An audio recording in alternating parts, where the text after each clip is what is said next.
Nesse vídeo eu vou apresentar para vocês diversas opções de madeiras para cutelaria, e caso você seja um cliente e esteja assistindo esse vídeo para customizar o seu pedido, peço que se atente ao canto superior esquerdo.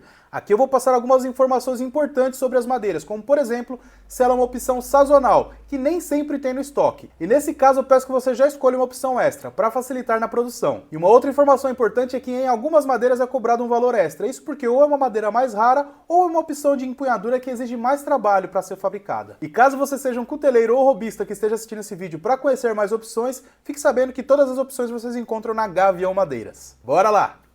Jacarandá do Campo, veios avermelhados com tonalidade puxado para um violeta mesclado de forma aleatória com veios mais claros puxado para o amarelo. Sucupira branca e sucupira preta tem o padrão de fibras menores, que traz um padrão de fibras que lembra até escamas. Ambas têm o mesmo padrão de fibras, mudando apenas a tonalidade. Orelha de macaco também tem uma estrutura de fibras menores, mas ele tem um destaque bem grande com veios mais escuros sobrepostos no amarelo claro. Pau de óleo, coloração laranja clara puxado para o marrom, geralmente com veios discretos de coloração mais escura puxado para preto. Peroba rosa, coloração rosada puxada para o salmão, geralmente ela é mais chapada com poucos nós e é comum a presença do brancal. Gonçalo Alves, coloração alaranjada com veios geralmente bem escuros, é comum a gente encontrar em 3 configurações: o laranja bem chapadão com poucos rajados, uma segunda configuração onde é bem comum ter muitos rajados e muitos nós, e a terceira configuração que é a mista com brancal, que geralmente é bem rajada. Brown, uma coloração alaranjada mesclada com rajados puxado por uma coloração de palha, e é comum a presença do efeito camaleão, que é onde temos uma pequena mudança na coloração dos veios de acordo com a incidência de luz.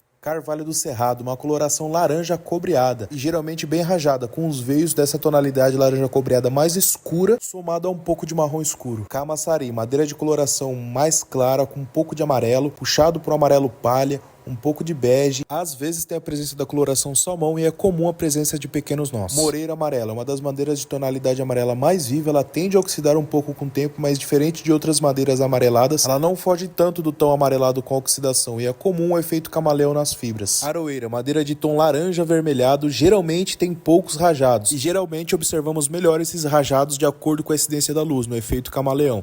É comum essa madeira ser um pouco mais avermelhada também. Jacarandá violeta, uma madeira rica em detalhes, geralmente com muitos nós e com muito contraste nos rajados. Como o próprio nome diz, ela tem muita coloração violeta nesses rajados e é comum encontrarmos no padrão normal e no padrão misto. Claraíba, provavelmente uma das madeiras de tonalidades mais claras com mais rajados, e é comum encontrarmos em 3 padrões de tonalidade, sendo essa um padrão mais claro com rajados mais claros também puxado por um cinza, o padrão mais escuro com rajados mais destacados e o padrão misto, onde tem um rajado bem destacado e também a parte do brancal.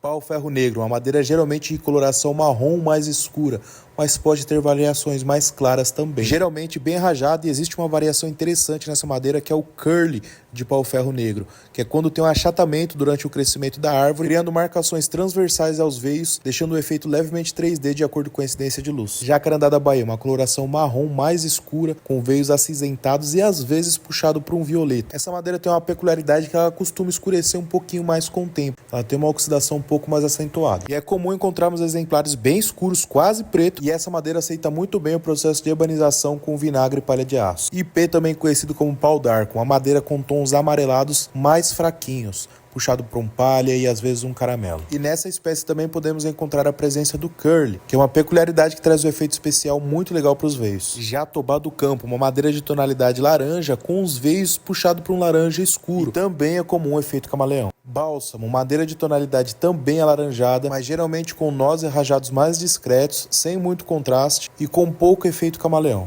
Angico lilás, uma das madeiras com contraste maior no efeito camaleão. Geralmente ela tem uma coloração alaranjada puxada por um salmão e os detalhes em lilás são bem evidentes, mais escuros, mas às vezes eles só aparecem de acordo com a posição da luz. Marmeleiro, tonalidade amarelo palha com veios que lembram um tom de uísque. Geralmente é uma madeira bem rajada, mas esse rajado é bem discreto. Jacarandá real, tonalidade marrom escura com tons de violeta mesclada de forma aleatória a veios mais amarelados, e é comum a presença do brancal nessa espécie. Blocos sintéticos em resina epóxi, cores variadas, às vezes mistas, e com pigmento geralmente perolado, que traz um efeito visual muito legal. Blocos híbridos, esse é o melhor dos dois mundos, madeiras nobres somadas ao efeito visual destacado da resina epóxi. Também é possível obter várias colorações e configurações de cortes e efeitos diferentes. Espero que vocês tenham gostado desse vídeo, fiquem com Deus, um forte abraço!